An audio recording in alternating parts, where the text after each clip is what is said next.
The moment of inertia, sometimes called the second moment, it's a measure of the tendency of a mass to resist rotational motion. If a particle of mass m is distance d away from its line of rotation, or its fulcrum if you want to call it that, the moment of inertia about the line is its mass, the mass of the object, times the square of the distance. And for that reason, the moments of inertia about an axis of a planar lamina of area r, density rho. Inertia about the x-axis, of course, you would say the distance from the x-axis is the y value at a particular point, so the square of the y value, so y squared, and the moment of inertia about the y-axis, since the distance is x to the y-axis and we square that distance, right, from here, and you can see y, the moment of inertia about the y-axis, is indeed the double integral over region R of x squared rho of xy dA. And for what it's worth, the sum of those two moments, so I sub x plus I sub y, is sometimes called the polar moment of inertia, and is denoted I sub 0. So in other words, add up the moment of inertia about the x-axis, the moment about the y-axis, and call it polar moment of inertia I sub 0. Some texts will call it I sub z. So here's an example. Find the moment of inertia of the polar moment of inertia. So when we find the moments of inertia, we can just add them up and get the polar moment. Given of the object, hey, it's our same old object and our same old density function, and where density is proportional to its distance from the y-axis. So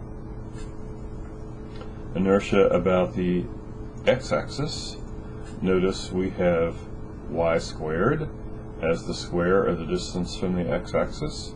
We have k times x as our density function, right? Because a particular point's density is proportional to its distance from the y-axis. And we have the same region before, so the same limits of integration from before. And if you do the, from here it's really just arithmetic, so y cubed over 3, and put in y equals x squared, and you'll get x to a huge power. So you do wind up, though, with 8,192k. That could be worked out in detail, and I don't think I'll go through the details here because that's something you should be able to do. Actually, you could do that once you've completed Calculus 1. So, and then the same story, moment of inertia about the y-axis, we'll need, instead of a y squared, it'll need an x squared, but we already had an x from the density function, so that x times the x squared, which is the square of the distance, at a point from the y-axis, you can probably see why we get this resulting integral. Again, this part, most of this setup, the limits of integration came from finding the mass of the region. We did that in an earlier example.